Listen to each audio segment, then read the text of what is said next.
The death of George Floyd is seen as a cataclysmic moment in confronting police brutality in the United States.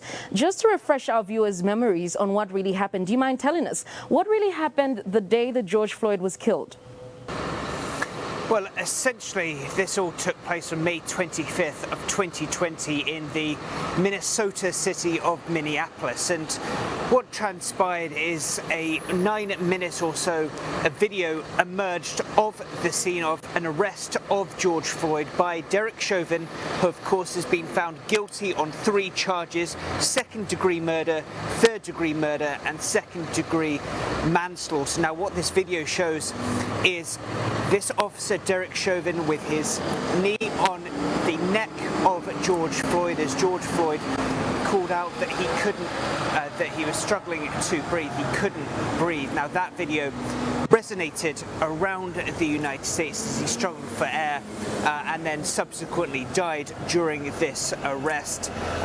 This arrest came about because George Floyd was accused at the time of trying to use counterfeit banknotes, was unarmed, and that anger was resonated through the prism of this video, and then as it circulated around the US, calls for systemic changes in policing grew from there. There were protests seen in Minneapolis, of course, but around cities around the United States, including right here in New York City, because the message speaking to civil rights leaders is that they believe that this case speaks to so many other deaths of unarmed black people we've seen around the United States over recent decades, and there are systemic calls for that to stop. All right, so the sentencing of Derek Chauvin is seen as a litmus test on how people will confront, or rather hold, police accountable for their actions, especially while performing their duties. Why do you think this day is so important to those people who work so hard at holding police accountable?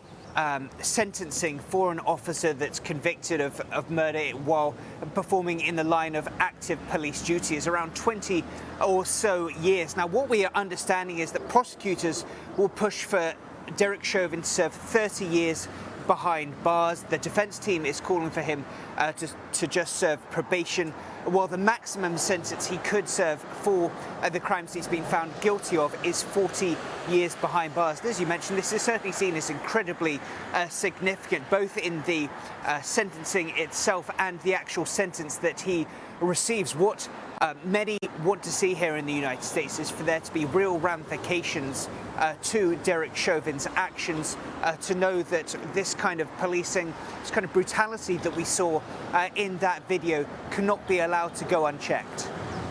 All right, so the Black Lives Matter movement really galvanized the conversation around police brutality and, of course, social injustice in America. Why is this considered an important conversation in some circles, whilst in others it's considered controversial? Well, it's certainly seen as significant as far as the Black Lives Matter movement is concerned. There have been a number of high-profile deaths both before and after the death of George Floyd that have sparked protests and renewed calls for change to be made.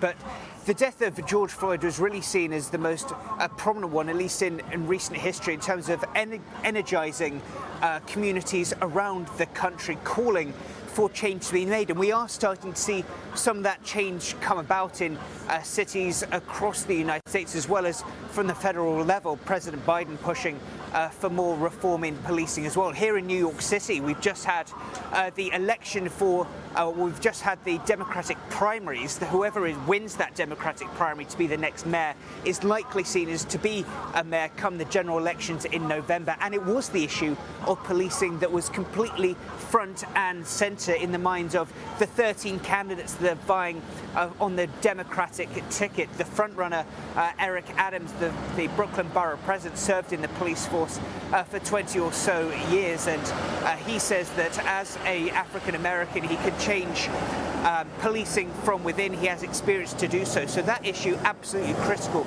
This all really stemmed from the death of George Floyd and the trial of Derek Chauvin. So certainly seismic impacts were made following his death, but of course plenty of calls from the Black Lives Matter movement, from civil rights leaders, that so much more needs to be done when it comes to changes in policing. And you mentioned, of course, its controversies. Let's not forget that going back to the 2020 presidential election, we saw a number of billboards, those supporting then President Donald Trump, campaigning with billboards saying Blue Lives Matter as opposed to Black Lives Matter. Blue Lives Matter, of course, a nod to support for policing. So that just shows how politicized this issue has become. Of course, those calls for defunding the police have been really seized upon by more Republicans and conservative-leaning people in the United States, believing that be detrimental to law and order in the country going forward. So yes, this certainly is an issue that is not without its controversy as well.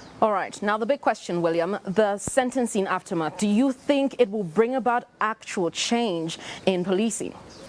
Well, it's all about momentum, and there are certainly hopes within communities across the United States that change can be made, but so much needs to be done. Of course, the message we hear from the civil rights leader is that the inequalities we see in the United States are so entrenched, so systemic as well. And it's not just when it comes to policing, it comes to economic equality, it comes to education opportunities, job opportunities, things like that. So this is just a part of the inequalities, the perceived inequalities that exist in US society today. But when it comes squarely to the issue of policing, of course, we have President Biden now in the White House, which wasn't the case when George Floyd was killed, was murdered.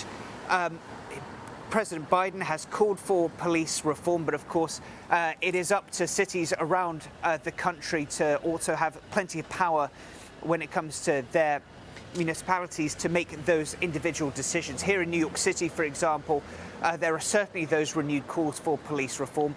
The current mayor, Bill de Blasio, has reallocated funding as far as the NYPD, the New York Police Department, going forward. Calls from these new mayoral hopefuls to do things. Some candidates pushing to even defund the police by $1 billion if Maya Wiley, one of the more progressive candidates in the Democratic wing, wins the mayoral election. So there are certainly big calls for that, but so much needs to be done. Of course, this is a complicated system when it comes to US policing, so many different branches of policing across the United States, but there is certainly seen as at least a degree and modicum of hope that some kind of reforms, however small, are starting to take form. All right. Thank you so much for your time.